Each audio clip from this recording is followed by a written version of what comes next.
was really cleverly written.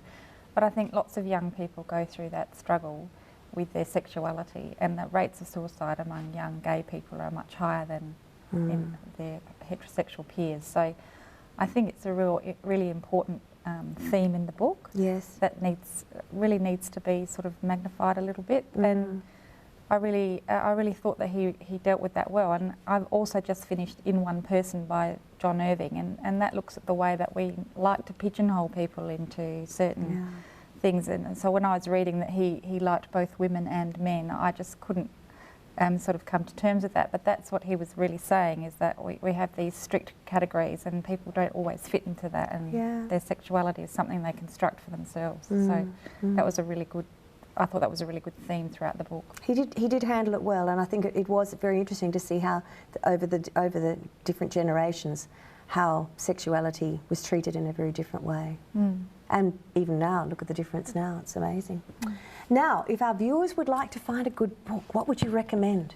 I find my new books at Goodreads, the website, and Fantastic Fiction. So that's Goodreads.com, which they'll put on. Okay, so we just go to Goodreads.com. There it is. Meet your next favourite book. And that's where I found Divergent and the Jo Nesbo book last time that we read. So I got that off that website. And there's another one as well. Fantastic Fiction. It tells you what's up and coming. Like you can go up and find the new authors, like James Patterson's new book, and it'll tell you it'll be out in October or March. And stuff like that. So that's another good website as well. Okay.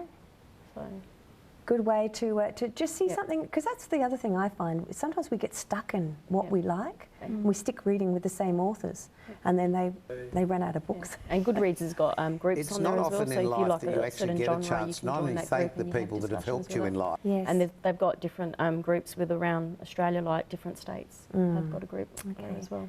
Now, our panel of avid readers has selected 2 more books for us to show to you next time we're together for book club. So let's have a look at these now. The first one is called Game of Thrones, George R.R.Martin. Now, did you tell me that he was coming to?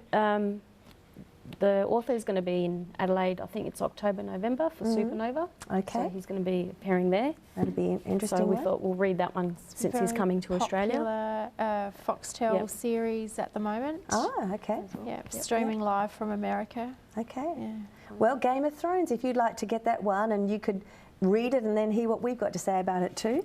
And the second one is? Burial Rights. Burial Rights, Hannah Kent. I don't know this author. It's only being released. It's her debut novel. It's a debut novel. She entered the manuscript into a competition, she won, and apparently there was a bidding war with all the publishers around the world, and she got a record 1 million plus deal just for the manuscript. Nice. So okay, so that would indicate that the book's got something going for it. So you haven't started it yet? I've just started it. Okay. So, but it's another one of those Icelandic sort of. It's based on a true mouth story. And tongue around the pronunciation, but yeah, she went there on a scholarship or something like that. She went there for 12-month holidays. She's the Adelaide author. It's all in the media. I heard her being interviewed on the radio on the ABC. Absolutely. So this has only been out for 2 weeks. She went over as an exchange student. That's right. Got it. I got it. Hannah Kent. Lives in the Adelaide Hills. It's coming back to me now. I'll have to get the book and read it. Well, see if you can find that one as well. You might find that in your library, and then when we're talking about it, you will know all about what we're talking about. Now, book clubs. How do people go about becoming involved in book clubs? You can go to your local library and start one, see how they've got some books, or you can just start your own. Yeah, so, not a bad idea, really. Start your own, and then you can start off with the kind of books that you like to do. Yeah. That's where I got my list of 2 reads from our book club. And everyone's got a favourite book, so it's good to know who's enjoyed it, and then you've got a list to be going on with. And you get varying opinions too. You get everybody telling you what they like, and I think that's what's interesting about these things. You might come up, we've read the same book, but you come up with an entirely different angle.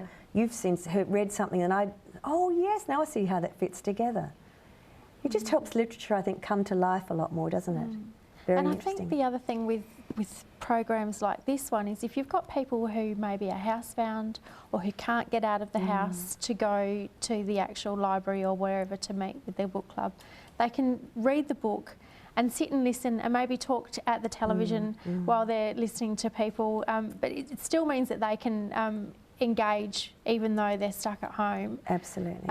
That's where I started Just Reads on Facebook, where there's people around the world and Australia, and someone mentions the book and some of us discuss the book on there as well. We must mention that one. It's called Just Reads on Facebook. Yep. Okay, so that's an opportunity for people to...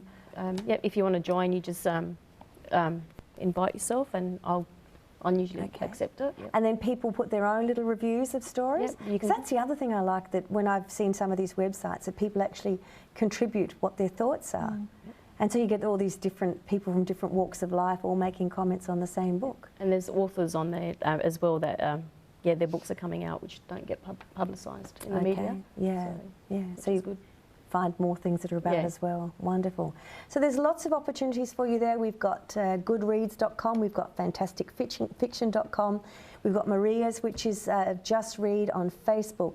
So if you'd like to find a book, something to read and be part of our book club here, Burial Rights is our next book, and the other one was Game of Thrones, which is what we'll be going to do next time. So thank you, Tash, to Karen and Maria for coming in, and thank you for joining us. Now it's back to Malcolm and Janice. Well, that was interesting, Malcolm. Another great program with 2 books to be dissected, and hopefully you'll rush out and read them. Yes. So, now that we know a bit more about them. Hopefully you'll enjoy them too. Speaking about knowing more about this program, it's very easy for you to find out about the program simply by looking us up on Facebook. And it's easy to find us because it's Our Time TV. But there's a website and a phone number also if you don't have... If you want to complain? Yes, or whatever, We won't be there to take a call if you complain, I've got to tell you. But we would like you to leave us any message that you want on Facebook, and we're planning a new segment where we can all have a bit of a whinge and talk about things that you would like to whinge about, something perhaps you're not happy about. And we're also looking for a name for the segment. So it'll be things that are going on in our country, anywhere in Australia, that are sort of bother you. Yes, so... Like a thorn in your side program. Okay. We got to go. We do. See you soon on Our Time. See you then. Bye.